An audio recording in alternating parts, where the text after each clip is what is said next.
Hello everyone, UP scholarship से related official announcement site पर हो चुका है और हमने आपसे जैसे प्रॉमिस किया था कि जैसे ही यूपी स्कॉलरशिप के बारे में इंफॉर्मेशन आएगा हम आपको इस चैनल के माध्यम से इन्फॉर्म करेंगे। तो चलिए डिटेल में जानते हैं इस बार चेंजेस क्या क्या किया गया है, वो भी बताएंगे। आपको कैसे पीडीएफ डाउनलोड कर लेना है, उसको अच्छे तरीके से कैसे रीड कर लेना है, पढ़ लेना है, समझ लेना है कि फॉर्म में क्या क्या चीजें चाहिए होती है, एंड देन फॉर्म भरना स्टार्ट करना है। और डेट वही है 10 जुलाई, जो हमने आपको इन्फॉर्म किया था वही उसी समय से जो है फॉर्म फिलअप होगा। तो डिटेल से समझते हैं। आप लोग का फॉर्म भर पाओगे सेमेस्टर 1 एंड सेमेस्टर 3 के बच्चे, semester second end semester second वाले बच्चे जिनका रिजल्ट आने वाला है वो लोग कब से फॉर्म भरेंगे, ये सारी चीजें जो है डिटेल से 1 बाय 1 हम इस वीडियो में डिस्कस करने वाले हैं। सो फ्रेंड्स, चैनल पर पहली बार विजिट कर रहे हो, पहली बार चैनल पर आए हो तो चैनल को सब्सक्राइब कर सकते हो, बेल आइकन को हिट कर सकते हो। यहाँ पर आप लोग को यूपी डीएलएड से रिलेटेड, यूपी स्कॉलरशिप से रिलेटेड, यूपी के योजनाओं से रिलेटेड हर इंफॉर्मेशन दी जाती है जो आप लोगों के लिए फायदेमंद है। तो चैनल को सब्सक्राइब कर लीजिएगा। देखिए, ये है आपका यूपी स्कॉलरशिप का साइट को थोड़ा अपडेट कर दिया गया है। पहले थोड़ा सा साइट पुराना टाइप का था और जल्दी काम भी नहीं करता था, बहुत टाइम लग जाता था ओपन होने में।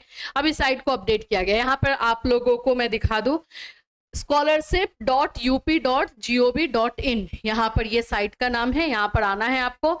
ये अगर आप अच्छे तरीके से देख पा रहे हो तो इसी में अनाउंसमेंट हो चुका है आपका फॉर्म फिलअप कब से होगा, क्या चीजें रहेंगी। इसको मैं हटा देती हूँ। अब आपको मैं दिखाती हूँ कि कहाँ से आप पहले पीडीएफ और सारी चीजें ले सकते हो। यहाँ पर आप आते हैं पोस्ट मैट्रिक, यहाँ पर जो है 3 तरह से आप लोग को फॉर्म फिलअप कर दिया जा रहा है। आपको अपना कैटेगरी पता होना चाहिए। और दूसरी चीज जो सबसे इंपॉर्टेंट है कि यूपी स्कॉलरशिप का फॉर्म वही लोग भर पाएंगे जो यूपी के हैं। यूपी के बाहर के बच्चों को जो है स्कॉलरशिप नहीं मिलता है। तो यूपी के अगर आप हैं तो अगर आप जनरल और माइनॉरिटी या ओबीसी, ये 3 कास्ट, ठीक है, जनरल, माइनॉरिटी एंड ओबीसी, इससे बिलोंग करते हैं तो ये वाला पीडीएफ डाउनलोड करेंगे। लो, हो गया डाउनलोड। अगर आप पोस्ट मैट्रिक SC ST से हैं तो सेकेंड वाला है, और 9-10 के हैं तो नीचे वाला है। ये अभी मैंने जो है जनरल, माइनॉरिटी और ओबीसी कैटेगरी का जो है ये पीडीएफ है, इसमें डिटेल से दिया गया है। डेट और सारी चीजें मैं आपको बता देती हूँ। यहाँ से आप लोग का लिखा रहता है छात्रों का, यहाँ देखो, छात्र स्तर से ऑनलाइन आवेदन, ठीक। तो यहाँ पर आप आएंगे, थोड़ा सा मैं इसको इंक्रीज करती हूँ। यहाँ पर आप देखोगे 10 जुलाई से फॉर्म फिलअप स्टार्ट होगा। आप लोगों को 10 जुलाई से फॉर्म भरना है 25 दिसंबर, ठीक है। कैटेगरी याद रखना, कास्ट बहुत जरूरी है, याद रखना। तो 10 जुलाई से 20 दिसंबर तक फॉर्म भरा जाएगा। किस कैटेगरी का? जनरल कैटेगरी, ओबीसी और माइनॉरिटी। SC ST का अलग से है पीडीएफ, इसलिए क्योंकि SC ST का 3 फेज में फॉर्म भरा जाता है। 3 फेज में उन लोग का फॉर्म भरा जाता है, उसके अकॉर्डिंग पैसा आता है। और ओबीसी, जनरल और माइनॉरिटी का 2 फेज में फॉर्म भरा जाता है, ठीक है। तो ये जनरल, ओबीसी और माइनॉरिटी का है। 10 जुलाई से फॉर्म भरना स्टार्ट हो रहा है, 20 दिसंबर इसका लास्ट डेट है। अब हम अपने डीएलएड वाले बच्चों के लिए बात करेंगे। हमारे जो डीएलएड वाले बच्चे हैं और खास करके सेमेस्टर 1 एंड सेमेस्टर 3 के बच्चे, ठीक है, सेमेस्टर 1 एंड सेमेस्टर 3, ये जो बच्चे हैं इनके बारे में मैं आपको बता दूं कि ये वाले बच्चे जो हैं, क्योंकि इनका एग्जामिनेशन अभी हुआ नहीं है, ठीक है, तो ये अभी फॉर्म नहीं भर पाएंगे। एग्जामिनेशन आप लोगों का जो है अगस्त में बोला जा रहा है, अगस्त सितंबर में एग्जाम होगा। एग्जाम जब हो जाएगा तो, क्योंकि दिसंबर में आप डेट देख पा रहे हो, ठीक है, तो आप नवंबर या दिसंबर में फॉर्म भर सकते हो। अगर रिजल्ट आ जाता है तो अच्छी बात है, नहीं भी आता है तो कोई दिक्कत नहीं है। इसमें बताया गया है, मैं आपको दिखाऊंगी कि अगर जैसे कि आपका सितंबर में एग्जाम हुआ तो जाहिर सी बात है अक्टूबर तक तो आएगा नहीं, रिजल्ट तो आएगा नहीं। नवंबर में जाकर के आप लोग फॉर्म भर देना। सेमेस्टर 1 एंड सेमेस्टर 3 के दोनों के सेमेस्टर के बच्चों को मैं बोल रही हूँ, आप लोग नवंबर तक फॉर्म भर देना। लास्ट मोमेंट में सर्वर इसका सही से काम नहीं करता है, प्रॉब्लम्स बहुत सारे आते हैं। अब आप बोलोगे मैम नवंबर में तो हमारा रिजल्ट नहीं आया रहेगा तो हम कैसे भर देंगे फॉर्म। चलिए इसके बारे में भी पहले बात कर लेते हैं। आपको यहाँ पर इसमें नोटिफिकेशन दिया गया है, वो मैं आपको दिखाऊंगी। यहाँ देखो, ठीक है। उक्त समय सारणी के समय अवधि के अंतर्गत वार्षिक परीक्षाफल अथवा सेमेस्टर होने की दशा में दोनों सेमेस्टर का परीक्षाफल घोषित होने के बाद उत्तीर्ण और प्रोन्नत यानी प्रोमोटेड विथ मार्क्स होने पर अथवा संबंधित पाठ्यक्रम की परीक्षा आयोजित हुई है किंतु परीक्षाफल घोषित नहीं हुआ है की स्थिति में छात्र अपने आवेदन पत्र का नवीनीकरण करेंगे। ठीक है, उत्तीर्ण या प्रोन्नत यानी प्रोमोटेड विथ मार्क्स न होने पर अथवा संबंधित पाठ्यक्रम की परीक्षा आयोजित न होने पर शिक्षण संस्थान द्वारा आवेदन पत्र अग्रसारित नहीं किया जाएगा। परीक्षा आयोजित होने के पश्चात अगर एग्जाम आपका हो चुका है और परीक्षा फल यानी रिजल्ट नहीं घोषित हुआ है तो उस स्थिति में result not yet declare option को सिलेक्ट करेंगे और तब आप लोग फॉर्म भर देंगे। अब आप बोलोगे मैम फिर इसका करेक्शन कब होगा, जब रिजल्ट आएगा। तो ये आपको नहीं करना है, कॉलेज को करना है, लिखा हुआ है। ऑप्शन चुनकर आवेदन को फ्रीज किया जाएगा तथा संस्था स्तर पर समझ गए, कॉलेज लेवल पर जो है आवेदन पत्र संशोधन किए जाने की अवधि में एनआईसी द्वारा संशोधन हेतु संस्था की लॉगिन पर प्रेषित किया जाएगा। जो कॉलेज होते हैं उनका लॉगिन आईडी अलग होता है और जब आप लोगों रिजल्ट नॉट येट डिक्लेयर वाला फॉर्म डाल रहे हो, उसमें उस ऑप्शन को चुन रहे हो, तो कॉलेज लेवल पे उनके एनआईसी पोर्टल पर जब रिजल्ट आ जाएगा तो वो ओपन होगा। उस समय कॉलेज वाले रिजल्ट का जो मार्क्स है वो फिल कर देंगे और उनको भेज देंगे। तो इसमें टेंशन नहीं लेना है। सेमेस्टर 1 एंड सेमेस्टर 3 के बच्चे जो है फॉर्म भर सकते हैं। नवंबर में देखो वेट कर लेना, थोड़ा रिजल्ट का आ गया तो अच्छी बात है, नहीं आया तो फॉर्म भर देना। अब बात करते हैं हमारे सेमेस्टर 2 के बच्चे। सेमेस्टर 2 का है कि आप लोगों का इसी वीक में रिजल्ट आ जाएगा। ठीक है, 10 जुलाई के पहले 10 से 15 जुलाई के पहले जो है बोला जा रहा है कि रिजल्ट आ जाएगा।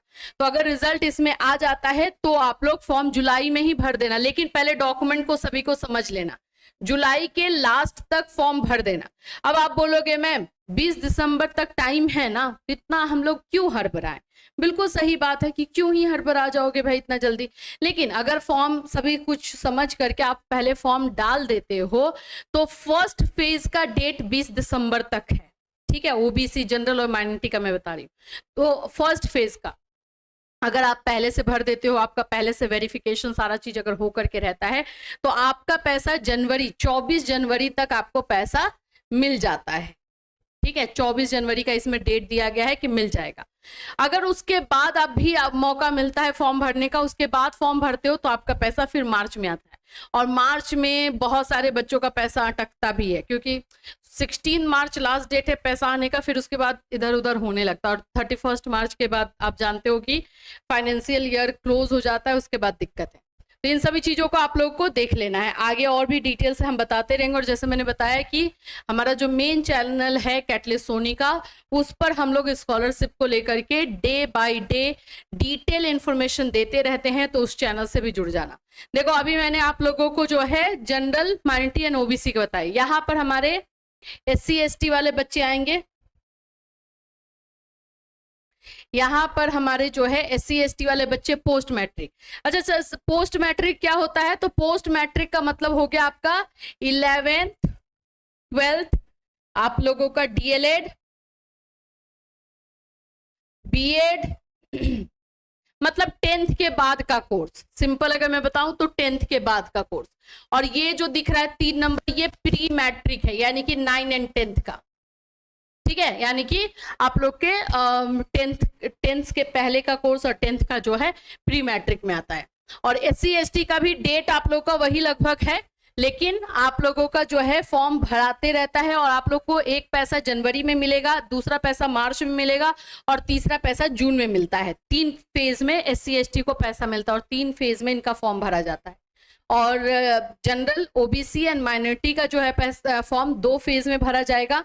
पहला फेज 20 दिसंबर तक का है, दूसरा फेज जो है 21 दिसंबर से लेकर के 10 जनवरी तक का रहता है। 10 जनवरी तक जो फॉर्म भरेंगे उनका पैसा मार्च में आएगा और जो पहले भर के रखेंगे उनको 24 जनवरी तक दिया जाएगा।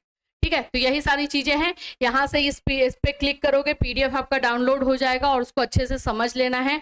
सबसे ज्यादा इंपॉर्टेंट है कि आपका आधार जो है वो लिंक होना चाहिए आपके बैंक अकाउंट से।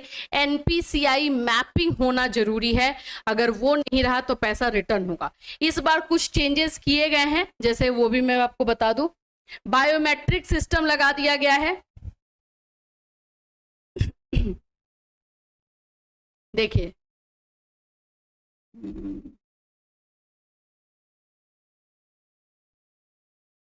बायोमेट्रिक सिस्टम लगा हुआ है। आपको अपने कॉलेज में जाकर के, स्कूल में जाकर के बायोमेट्रिक, देखो अपनी आधार सीडिंग की स्थिति कैसे जांचना है, यहां से जाकर के चेक कर सकते हो। इसमें लिंक दिया गया है, उस पर क्लिक करोगे, अभी तो ये ओपन नहीं हो रहा है। मैं इस पर आप लोग को बता दूंगी कि कैसे इसको करोगे। ठीक है, तो बायोमेट्रिक सिस्टम इस बार थोड़ा सा नया किया है, जिसमें आपको कॉलेज में जाकर के अपना बायोमेट्रिक करवाना पड़ेगा।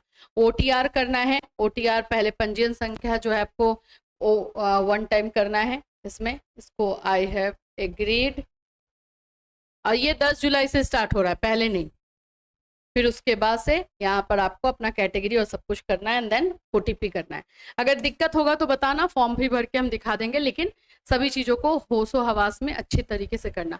ज्यादातर साइबर वाले पे छोड़ देते हो, साइबर वाले कुछ इधर उधर का भर देता है, वो नहीं, अपने सामने बैठ करके अगर साइबर में ही फॉर्म भरवा रहे हो तो सब करना, क्योंकि भाई कम पैसा नहीं है। डीएलएड में तो आप जानते हो भाई पैसा अच्छा खासा है। SC/ST को तो 45,000 तक मिल जाएगा, ऐसे 25-30,000 आराम से बन जाता है। तो ये सब पैसा हाथ से जाना नहीं चाहिए, है ना।